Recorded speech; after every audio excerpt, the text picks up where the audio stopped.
और जब आवेदन किया तो उससे थोड़ी देर पहले मेरे को बताया गया कि आप बैठक में पीछे बैठिए। मन में विचार भी आया कि ज़िले का महामंत्री हूँ, हमेशा मंच पे बैठता हूँ, लेकिन जो चुनाव अधिकारी थे उन्होंने कहा कि आप पीछे बैठेंगे और आपको हम बुलाएंगे। अध्यक्ष रहा युवा मोर्चा का, उसके बाद महामंत्री रहा। तो युवा मोर्चा में काम करने का एक अलग ही मज़ा है, एक अलग ही अनुभव है। कार्य की रूपरेखा कैसे बनती है, उसको धरातल पे कैसे, और उसका रिजल्ट 100% कैसे निकलता है, वो सब हमें युवा मोर्चा से सीखने को मिलता है।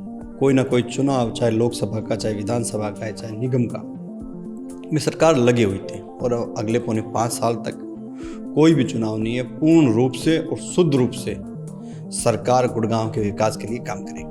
मेरा तो नाम ही सर्वप्रिय है, तो मेरे को कोई बहुत ज़्यादा दिक्कत परेशानी किसी के साथ तालमेल करने में आएगी नहीं। और मेरा पहले भी किसी से कोई मनमुटाव, संगठन में इतने दिन मैंने काम किया, किसी के साथ कोई मनमुटाव नहीं है मेरा। तो देखिए, अभी तो कोई डिप्टी मेयर और सीनियर डिप्टी मेयर के लिए कोई नाम तय नहीं हुआ है।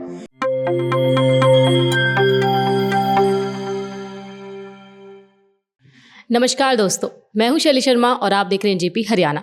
दोस्तों, आज हमारे साथ है भाजपा के नए जिला अध्यक्ष सर्वप्रिय त्यागी जी। सर, सबसे पहले आपको बहुत बहुत बधाई। आपको भी बहुत बहुत बधाई और आपके सारे दर्शकों को भी मेरी तरफ से बहुत बहुत बधाई जी सर, सबसे पहले तो आप यही बताइए, आप इतना अच्छा दायित्व मिला है, आपको इतना बड़ा दायित्व मिला है, तो आपका दायित्व इतना बड़ा मिलने पर, आपको इतनी बड़ी जिम्मेदारी मिलने पर किसका हाथ रहा, किसका आशीर्वाद रहा? देखिए, मैं भारतीय जनता पार्टी का पुराना कार्यकर्ता हूँ। मेरे फादर ने लगभग 30 वर्षों तक भारतीय जनता पार्टी में काम किया है और पिछले 15 सालों से किसी न किसी दायित्व पे मैंने भी काम किया है। तो जो आशीर्वाद है वो पार्टी का और संगठन का आशीर्वाद है। जी, 30 नाम थे, 30 आवेदन किए गए थे जिला अध्यक्ष के लिए। सर्वप्रिय त्यागी जी को चुना जाता है, तो क्या वजह रही? देखिए, वजह तो पार्टी जाने, प्रदेश अध्यक्ष जी जाने और वरिष्ठ लोग जाने। मेरे को तो आवेदन करना, मैंने भी आवेदन किया था और जब आवेदन किया तो उससे थोड़ी देर पहले मेरे को बताया गया कि आप बैठक में पीछे बैठिए।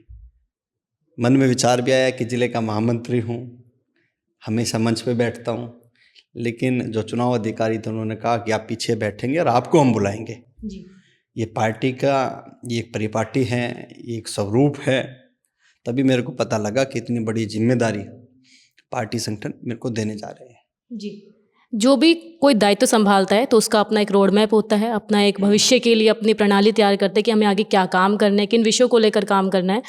तो सर्वप्रिय त्यागी जी का क्या रोड मैप है, किन मुद्दों को लेकर काम करेंगे? देखिए, मैं भारतीय जनता पार्टी में युवा मोर्चा का जिलाध्यक्ष रहा और मैंने जो अपना राजनीतिक जीवन जो शुरू किया वो भी युवा मोर्चा से किया। और युवा मोर्चा में लगभग मैंने जो है, मैं मंडल अध्यक्ष रहा, जिले में सचिव रहा, उपाध्यक्ष रहा, फिर उसके पास अध्यक्ष रहा युवा मोर्चा का, उसके बाद महामंत्री रहा। तो युवा मोर्चा में काम करने का एक अलग ही मज़ा है, एक अलग ही अनुभव है। कार्य की रूपरेखा कैसे बनती है, उसको धरातल पे कैसे, और उसका रिजल्ट 100% कैसे निकलता है, वो सब हमें युवा मोर्चा से सीखने को मिलता है। जी।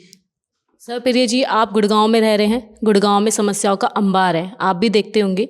लोकसभा चुनाव के दौरान लोगों ने समस्याएं बताई, जब हम लोगों से बात करें तो कई समस्याएं निकलकर सामने आती है। कूड़े का ढेर, पानी भरना, ये सब चीज़ें बहुत आम है, जो कि चुनाव में रही है मुद्दा। विधानसभा चुनाव में भी यही रहा। निगम चुनाव में जब चुनाव लड़ा, भाजपा ने ट्रिपल इंजन का नारा दिया। ट्रिपल इंजन की सरकार अब बन गई है। सर्वप्रिय त्यागी इन समस्याओं का समाधान कैसे करवाएंगे? देखिए, पहले तो मैं गुड़गांव के सभी निवासियों को बधाई देता हूं कि उनके सहयोग से उनके आशीर्वाद से गुड़गांव में ट्रिपल इंजन की सरकार बन गई है। और जो आपने सफाई का जो समस्या बताई, बहुत बड़ी समस्या नहीं है, बड़ी छोटी समस्या है। बहुत बड़ा शहर है, पिछले 6 महीने 8 महीने से कोई ना कोई चुनाव, चाहे लोकसभा का, चाहे विधानसभा का है, चाहे निगम का, में सरकार लगी हुई थी और अगले पौने 5 साल तक कोई भी चुनाव नहीं है। पूर्ण रूप से और शुद्ध रूप से सरकार गुड़गांव के विकास के लिए काम करेगी। जी, त्यागी जी, गुड़गांव में भी राव इंद्रजीत सिंह खेमा है, राव नरबीर खेमा है, और भी कई खेमे हैं। आप कैसे बैलेंस करेंगे इन सबके बीच? देखिए, मैं तो पार्टी के खेमे का व्यक्ति हूँ, संगठन का व्यक्ति हूँ और मेरा तो नाम ही सर्वप्रिय है। तो मेरे को कोई बहुत ज़्यादा दिक्कत परेशानी किसी के साथ तालमेल करने में आएगी नहीं। और मेरा पहले भी किसी से कोई मनमुटाव, संगठन में इतने दिन मैंने काम किया, किसी के साथ कोई मनमुटाव नहीं है मेरा। तो मैं पार्टी का, संगठन का खेमे का व्यक्ति हूँ, सभी के खेमे का व्यक्ति हूँ मैं। जी। आप महामंत्री रह चुके हैं, तो गुड़गांव में कितने क्या मंडल अध्यक्ष बन चुके हैं और एक पटौदी जिला बनाया है जो संगठनात्मक दृष्टि से भाजपा ने जो बनाया है, तो गुरुग्राम में कितना एरिया आया है?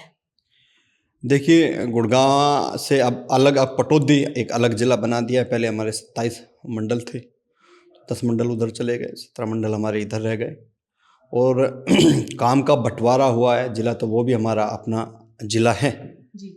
तो अभी मंडल अध्यक्ष हमारे बन चुके हैं। अगले एक सप्ताह में पूरी मंडल की टीम हमें बनाने के लिए आदरणीय प्रदेश अध्यक्ष मोहनलाल बड़ौली जी की तरफ से निर्देश मिले, तो अगले एक सप्ताह में हम अपनी मंडल की टीम बना लेंगे। जी सर, पार्टी ने नगर निगम चुनाव जीत लिया है, अब जंग है सीनियर डिप्टी मेयर और डिप्टी मेयर की, तो क्या पार्टी ने इस विषय में कोई बैठक करी है, कोई नाम तय हुए हैं? बताइए उनके बारे में। देखिए, अभी तो कोई डिप्टी मेयर और सीनियर डिप्टी मेयर के लिए कोई नाम तय नहीं हुआ है और ये कोई जंग नहीं है। पूर्ण बहुमत से हम निगम में आए हुए हैं, 24 सीटें हमारी आई हुई हैं, तो पूर्ण बहुमत से तो मेरे को नहीं लगता ये कोई जंग है। प्रदेश से नाम तय होगा और जिस व्यक्ति का भी, संगठन के जिस व्यक्ति का नाम तय होगा वो सीनियर डिप्टी मेयर और डिप्टी मेयर बन जाएगा। जी जी।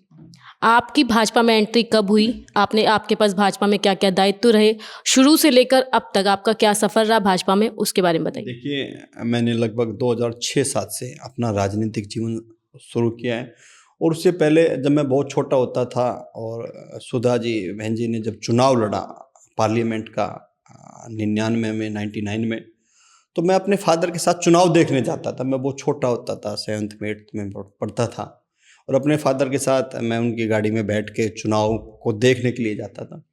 उसके बाद 2006 और 7 में मैं सक्रिय रूप से राजनीति में आ गया था और मैंने युवा मोर्चा से अपनी राजनीति शुरू की थी। उसके बाद मैं मंडल अध्यक्ष रहा युवा मोर्चा में, जिले में सचिव रहा, जिले में उपाध्यक्ष रहा, फिर मैं जिले में अध्यक्ष रहा, फिर जिले में महामंत्री रहा और वर्तमान में भारतीय जनता पार्टी ने, संगठन ने, माननीय मुख्यमंत्री जी ने, प्रदेश अध्यक्ष जी ने, माननीय संगठन मंत्री जी ने ये महत्वपूर्ण दायित्व मेरे को दिया है। जी। हरियाणा में जो जिला अध्यक्ष नियुक्त किए हैं उनमें से कई चेहरे आरएसएस के हैं, तो आपका भी जुड़ाव आरएसएस से रहा है? देखिए, परिवार रहा, हमारे फादर स्वयंसेवक रहे, मैं स्वयंसेवक हूँ, आगे पूरा परिवार ही स्वयंसेवक है। लेकिन शुद्ध रूप से भारतीय जनता पार्टी की हमारे फादर ने राजनीति की और पिछले 15-17 साल से मैं भी किसी न किसी दायित्व पर रह के पार्टी में काम कर रहा हूँ। धन्यवाद सर।